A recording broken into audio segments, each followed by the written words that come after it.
Have you ever seen a video where there's a little baby just floating, back floating in the pool, fully clothed? Maybe the baby's all dressed in a whole outfit, or somebody kind of plops them into the water and then they flip themselves over and then they're back floating. They're kind of terrifying and kind of interesting at the same time.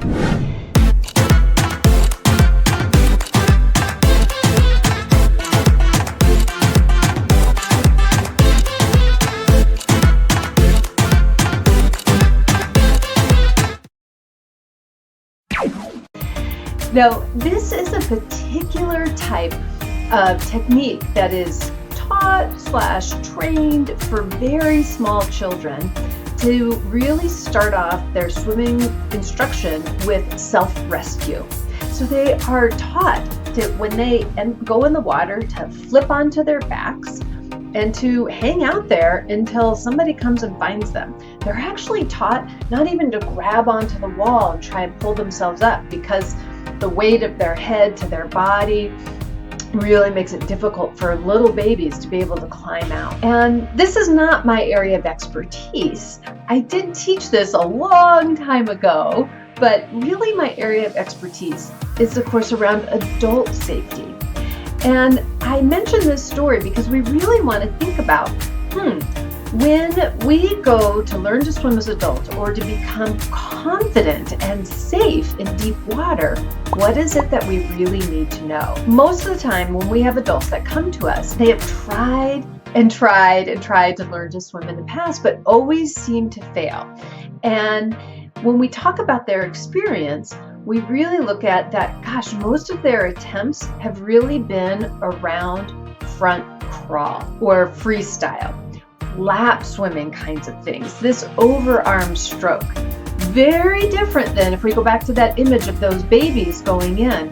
We don't start these babies with the front crawl, various and sundry reasons why, but primarily because people who take their babies to these kind of classes, they want and need their babies to be safe around the water. They need them to be able to self-rescue. So when we come back, fast forward many years later to you as an adult, does your swimming instruction start with self-rescue? And self-rescue isn't just about, can I swim a front crawl as fast as I possibly can to the other side and then get out exhausted?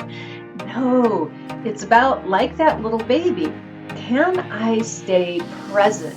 Can I be in the water? Because I don't know, maybe you fell off the ferry boat and the side is not near. What is it that I need to do to stay self-contained? When we start with something like front crawl, that is really used for lap swimming, for fitness swimming, for distance for time, for moving a distance over time. This is a bonus thing. This comes second. You know, I always equate this, I have this little story in my head. When you were a child, or if you took a child and you said, oh dear beautiful child, I want you to be able to play soccer or basketball or baseball, and you went and took them to a coach, and the coach said, great, I'm an expert at this.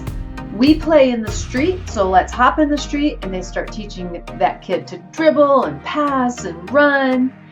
But nobody stopped to say, wait a second, do you know how to look out for cars?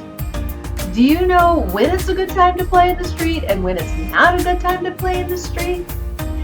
This is what's happening when we go into swimming lessons and they start with front crawl.